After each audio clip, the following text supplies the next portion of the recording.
All right, what is going on, Laker fans? Little Friday night action tonight. Just was watching over that Lakers Warriors game, Summer League. I just actually wanted to spend a little bit of time.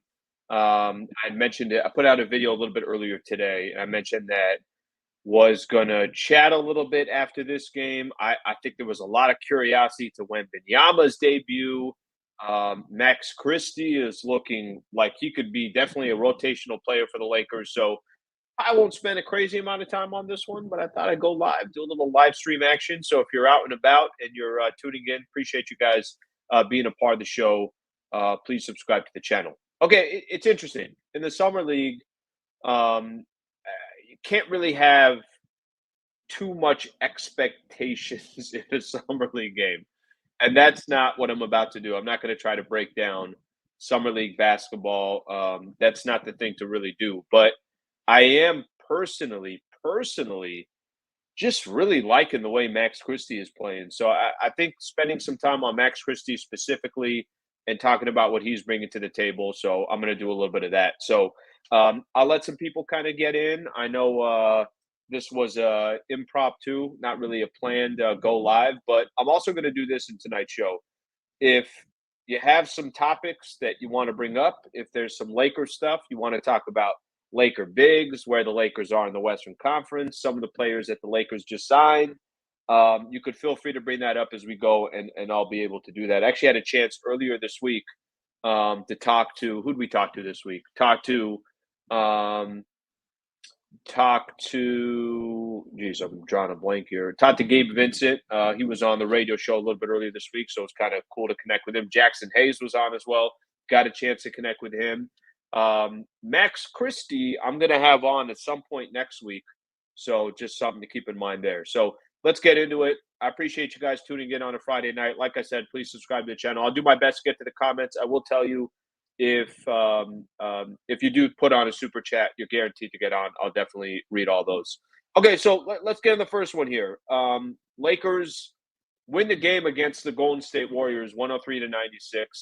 Not that big of a deal. They did go 0 for 2 in their first two games in that California Classic. The one thing I like watching, I got the game on in the background. I'm not sitting on edge like it's Lakers Nuggets in the playoffs.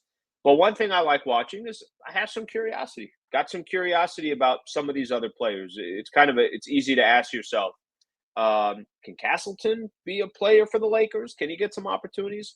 Cole Swider, is he able to do it in real NBA basketball? I still have my doubts on that. If he's able to kind of translate what he's able to do here into, obviously a regular schedule. Of course, you're keeping an eye on the two rookies, Maxwell Lewis, Jalen Hood-Schifino. Of course you are. But where I'm really keeping my eyes on when it comes to the Summer League right now, I kind of just want to watch Max Christie. That's my curiosity is what's Max Christie going to do on a night in, night out basis when he gets opportunities? I want to go back to there was a good article earlier in the week on the LA Times. And one of the things that Max Christie said, and I think this kind of draws parallel to me, and this is what I like about it. And I'm not going to watch Max Christie and say to myself, oh my gosh, he's killing it in Summer League. Watch out for Max Christie. You got to give him 30 minutes a night when you're playing against the real superstars of the NBA. But a couple things I liked kind of coming into this summer. He said, the goal is to play. Like I said in my exit interview, as much basketball as I can in terms of winning on the floor. He wants to get the opportunities. So whatever that takes, whether that's defense, shooting, being a leader, whatever it is, I'm willing to do it because I want to be on that floor and I want to contribute to winning. So far coming into this game, Max Christie, this is what he did. So the Lakers had a game on Monday against the Miami Heat. That was part of the California Classic. Why the Miami Heat are in the California Classic, I still have no idea, but they are. He had 17 points, 6 of 11 from the field. All right. Then they had a game on Wednesday against the San Antonio Spurs. Wembanyama, obviously not a part of that game. He had 25 points, 7 of 13 from the field. Rebounds and assists as well. It wasn't just, shooting the rock or anything along those lines. Tonight, 22 points, 6 of 11 from the field, 7 rebounds. Would love to see his assists go up a little bit, but he had 22 points and he had 7 rebounds. The kid has put on, if I'm correct here, what I read a little bit earlier is he has put on About 10 pounds of just pure muscle. That's impressive. That's impressive. I know you guys are looking at me right now and saying, you know what? Max Christie reminds me a little bit of Al. Al looks like he put on pure 10 pounds of muscle since the Lakers were eliminated against the Denver Nuggets. I could see the comps that you have there. That is not the case, which is why I'm wearing a sweater. If I could put a turtleneck on, I'd put a turtleneck on too. Less skin I show, I think is better for me. But that's beside the point right there. Okay, so I'll say this. Let me just say this on Max Christie is I'm watching a player that looks like he's getting more and more comfortable and is just patiently waiting for his opportunity. Do you know how tough it is to be this young and get an opportunity to play on a team that just got to the Western Conference Finals? It's not easy, and that's the challenge that Max Christie is going to have. And look at some of the depth from that guard position for the Lakers. Whether you got Austin Reeves there, um, D'Angelo Russell, Gabe Vincent. There's some players there. So Max Christie is going to have to work his way. But I will be honest with you here. I think he's going to get opportunities this year. I really do. I actually feel like he will get some of those. Excuse me. I feel like he will get some opportunities. Those will come at some point down the road. Okay. Let me read a couple comments here. Max is ready. Max Christie. By the way, do you see Max Christie's dunk? You see Christie kind of had one of those moves where he starts going to the left. Once he gets to the left, kind of goes downhill, sets himself up with the right. Beautiful, beautiful dunk. If you didn't see it, go up on Twitter. It was all over Twitter. But the man looks like his opportunity will come, whether it's going to come this upcoming year or not. Like I mentioned, it's really difficult to get those opportunities. But I think he's with the right team. I think he's under the right system. And I like kind of the concept of this where he'll be defense first. His defense is underrated. The man, and he actually had opportunities during the regular season where it looked like, wow, his body is moving with guys. He's staying in front of players. And that's obviously a really big sign there. All right, let me read a couple more here. Slee, my car doesn't have AM. You need to move to another station. I don't know what to tell you, brother. Download the app. The app. You don't even need AM. All right, let's see what else we got here. The Lakers cannot allow the Suns to acquire Bobo. Okay, this one's a little bit off. It's a little bit off topic, but I did put up a video a little bit earlier today. And the video earlier today was specifically on that 14th roster spot. I think everybody wants the Lakers to go get a big. And if they're going to go get a big, one of the players was Bobo. The other player was Bismack Biyombo. The other player was Christian Wood. So I went into complete detail there of who I think the Lakers should go out and get.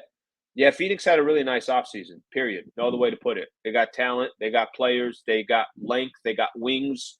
They got a little bit of depth, which they hadn't have. And, oh, by the way, they have Bradley Beal, Devin Booker, and Kevin Durant. So they got some balls. And DeAndre Ayton. I mean, we keep kind of skipping over DeAndre Ayton like it's nothing. AR, thank you for the super chat. I appreciate it. K. Jones destroyed Wembanyama. I'm going to get to Wembanyama in just a second. A little bit later in the show, I'll get into him because there was kind of an excitement today because you got Wembanyama, you got Brandon Miller. There's your number 1 and 2 picks. You got Scoot, the number 3 pick. You got a chance to watch him. And there was some real buzz going into today just to get a chance to see Wembanyama, and it wasn't impressive at all. Now, what does it mean? Probably nothing, but it wasn't all that impressive. All right, let's see what we got here. Sasha update. None. Thank you for that. Let's see what we got here.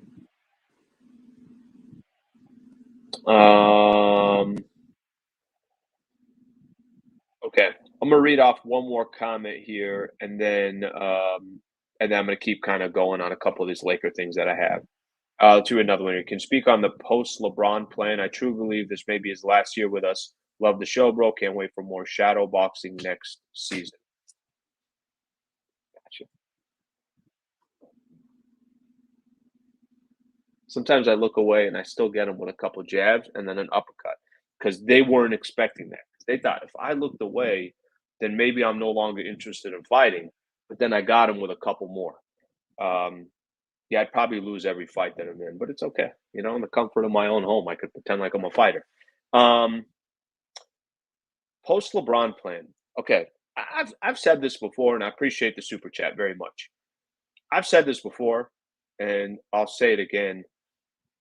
I'm actually kind of with you on this. I don't think it's a guarantee that LeBron will be here past this season. I've heard him say he wants to play with his son. All right, well, what if the Los Angeles Lakers are not able to draft his son, and another team gets him, and he's got a player option, and you kind of figure it out from there. But to be completely honest with you, I'm not too worried about post LeBron plan. I'm not. I think you can't really. I think Palenka's already planning by being smart with what he's doing. Dito's under a good contract. Reeves is under a good contract. Rui's getting certainly a developing player, and he's under a good contract. I think Anthony Davis at some point is going to get an extension. I think you have some young players that are interesting, including Max Christie. I think the Lakers have a lot of young players. It's not like, it's not like it's been in the past where they had so many guys 32 and above. Go look at the age of the roster. I think the Lakers are preparing for post LeBron, but I think at the same time they're trying to go all in on winning, getting one more opportunity to get another shot here with Bron. But I think it's really, really tough to prepare post LeBron James simply because you just kind of know what you have no idea what's going to happen. You also want to go all in because of the opportunity to get another run at it. So MediMed, thank you for the super chat, brother. Okay, let me read off a couple more comments here. And then we get into Wembanyama. All right, we got somebody here, Echo Park. We got someone here. Max is the next AR. I hope so. I really, really hope so. I mean, that would be obviously his stock to compare him to an Austin Reeves or anything like that. He's got a lot of work to do. I think he's just going to get more opportunities. Christie has been one of the most consistent players this summer, no question about it. This is good too, because this is not a player that is too cool for school, that's not going to listen to the coaches, that doesn't want to play. He wants to play. That's, I think, a very, very good sign if you're a Laker fan out there.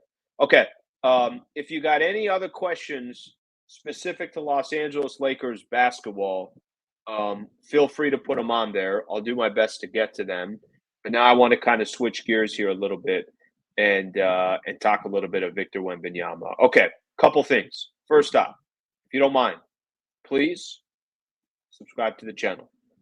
Great opportunity right now for me to remind you guys to subscribe to the channel. So if you can please do that, I would appreciate it. Let's get into Victor Wembanyama. So, listen, the hype is real. Let's not pretend here. My buddy, who you guys all know, Trevor Lane of Lakers Nation, I think he flew out there yesterday, saw a couple of his tweets. He was telling me yesterday, yeah, man, the place is sold out. Thomas and Mack Center sold out 17,500 tickets for the night. Only the second time the venue has been sold out, and that was the other time was Zion Williamson's debut. So Zion obviously had a lot of hype. Wembanyama is going to get a ton of hype. Okay, we got the hype part of it. You got Brandon Miller, who was the number 2 pick in the draft, 6'9". You got 7'3" Victor Wembanyama, that is also kind of his coming out party. Let's see what he does. The reality of it is, if you were looking at it from just purely a basketball perspective, I love the hype. The Spurs won the game 76-88. I was sitting here, went and had some early dinner, and tried coming back and watching some of the game. I was hyped up. I was curious. All right, what's Wembanyama going to do? Played 27 minutes, had 9 points, had 8 rebounds, went 2 of 13 from the field. Did have 5 blocks. But did he look like, oh my gosh, man, this guy looks so impressive? No, not at all, actually. I would kind of say the opposite of it. It was very underwhelming. I mean, if you want me to simplify this, it was very underwhelming. It did not look like anything special. I guess he was already talking about how he was winded. So if there's one thing that he's going to be working on is that. That's the thing to pay most attention to. Now, a couple things here that I want to make sure that I point out. Just because Wembanyama was 2 of 13 from the field, had 5 blocks, and only had 9 points, it doesn't mean that we can all of a sudden start looking at Wembanyama and the San Antonio Spurs are nervous. Somebody's going to say, "Oh my gosh, what's wrong with this guy?" It's the freaking summer league. Let's all, pump the brakes here for a second. The one thing that I do worry about with Wembanyama is the hype is so freaking large. There is so much hype behind him. I remember last year, preseason game, and I'm in Vegas. Lakers were playing. I forget, maybe the Warriors, Kings, whoever it was. And Wembanyama was at the game. And there was a moment there. Wembanyama was kind of sitting behind behind the Lakers bench a little bit further out. And there was a moment there that you saw Wembanyama, LeBron, Anthony Davis all kind of saying hello to each other. The hype has been there for a year. The hype has been there. Everybody's been talking about Wembanyama. I'm not concerned about Wembanyama in a summer league game in Vegas and his first, his debut.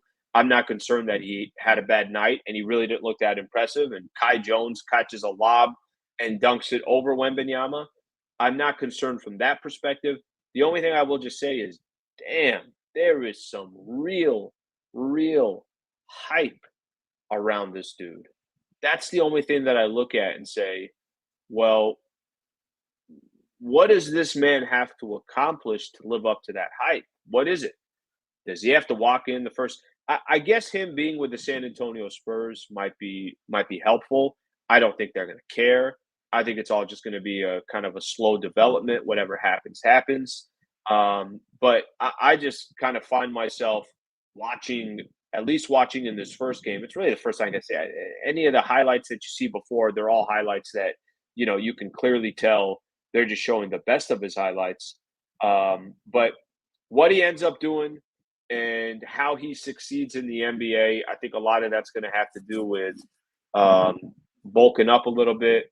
What is his game going to look like? How is he going to be able to kind of enforce himself? The one thing you could tell right off the bat, 5 block shots, that's going to be hard to score over Victor Wembanyama, but what everybody's going to try to do, they try to push him around. They're going to try to, as best as they can, push the man around. Let's see what we got here. He's too tall to handle. People were picking his pocket. Let's see what else we got here. Yeah, a lot of people that's what I feel like a lot of people are saying about him. Is just that because he's so thin. Let's see what else we got here. Wembanyama looked a little lost, surprised by the distance of the three-point line, especially with some of the quicker pull-up threes he was taking. All right, Wemby kind of looks like Bambi, scared every time he falls. There's a little bit of, because he is so tall, because his frame is so thin. All right, are you worried that I saw one of his teammates kind of back into him, and there is a little bit like, is he okay? Is he all right? He's not one of those players where you could look at the size of Jokic, and I'm talking about the thickness of Jokic, the weight of Jokic. Look at Joel Embiid. These guys are not moving.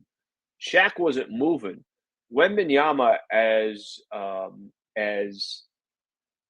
unique of a game that he has for being 7'3", 7'4", there's also he's so tall yet so thin. You do worry about it a little bit from that perspective. So that was kind of my takeaway. I didn't make too much of his actual performance, the 2 of 13, the 9 points. I didn't make too much of that. I just kind of wanted to see him play.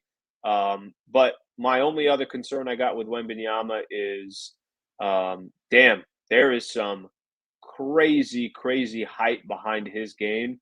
And will he be able to, obviously, will he be able to live up to that hype? And I'll give you a good example of this, and everybody's saying that it's the same hype it was for Bron or something along those lines. Damn, that's crazy hype. Bron, one of the few that the hype was so big or the hype was so high that he was able to overachieve that. Let's see what we got here. Playmaking and vision was very nice, though. It was fast break play. He started with a block of his own, finished very nice down. He's going to be a player. I just I always worry about guys that have that type of or that have that type of hype, and it seems like anything they do just won't be good enough. I take a LeBron going downhill against that guy any day of the week. He's gonna block some shots. Joker will break that kid. Wemby will lead the lead in 3-point blocks. Yeah, it's gonna be interesting. It's gonna be interesting. All right, let me read off a couple more comments here. If you guys got something, feel free to throw it in. And if not, we'll just make this kind of a clean video. Go off the Lakers game against the Golden State Warriors. I got a lot of comments here talking about Max Christie.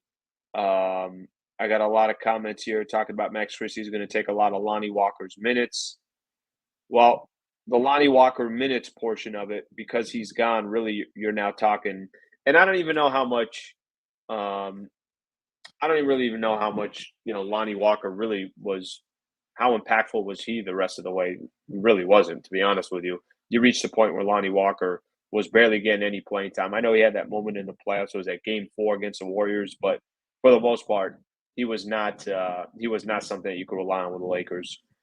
All right, Max is 6'6". Don't play him at forward. Let him eat at shooting guard. I think he would. I actually think Lakers got so many wings. They got so many wings. They don't need. Think about all the wings that the Lakers have. Bron's going to play wing. Rui could play the 3 or the 4. Torian Prince is going to play more of a 3 and D guy. Cam Reddish is going to be a 3 and D type of player, however we want to use him. That's 4 guys right there. They got enough wings. They're not going to be using him, I don't think, at forward at all. I think he's definitely going to be shooting guard and maybe get some opportunities at point, but most likely shooting guard.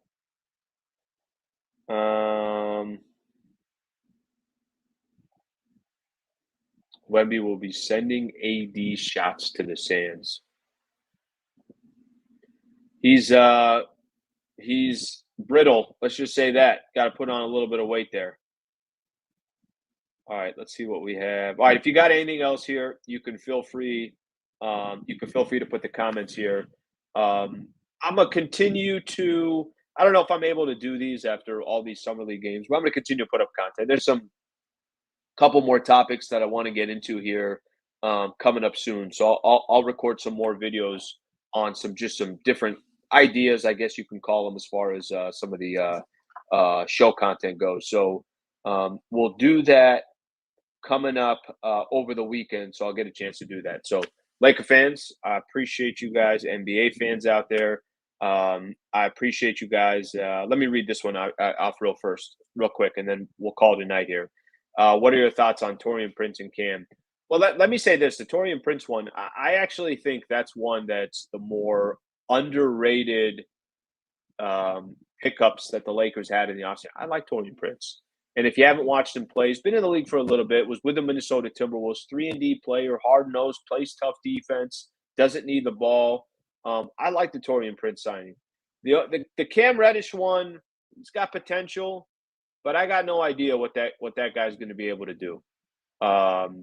I got no idea if he's going to be able to be a consistent player on the Lakers, if he's going to have opportunities on a consistent basis. You have a lot of wings that are going to get some playing time. And I think Torian Prince is going to get some playing time too, a little bit more of a vet. So if Cam Reddish wants some PT and wants to have impact with the Lakers, I think he's got some work to do. And I think he's got, a little bit of a tough road in front of him as far as making that happen. What else we got here? Is the roster built to move for Kyrie at the trade deadline? Ain't happening, my brother. I don't see that happening at all. I think the Lakers did exactly what they were supposed to do. I think they went out and got the right players to kind of balance out the roster, complement different guys. I don't see that happening at all. I do see the Lakers looking to improve the roster by the time the trade deadline comes. But I think the Kyrie Irving, if you're someone that was in the Kyrie Irving business, I would get out of that business, because he's not coming to the Los Angeles Lakers. Now, let them do their own thing. Dallas is going to try to do what they did. Grant Williams, they just picked up. I actually like the Grant Williams signing. I think that's a good signing for them. But they got a long way to go. And I don't know what their record was. Are they 5-9 when Luka and Kyrie played together? So you guys know how crowded that Western Conference is. Kyrie is not going to be a Los Angeles Laker anytime soon. Okay, Lake fans, I appreciate it. Went 25 minutes. Didn't think I'd go 25. Appreciate everybody coming in here on the live chat. Thank you to everyone with the comments. And if you were just tuning in, enjoying it, I appreciate it as well. Please subscribe to the channel. Get back with you guys soon. Thank you, Lake fans. Have a good rest of your Friday night.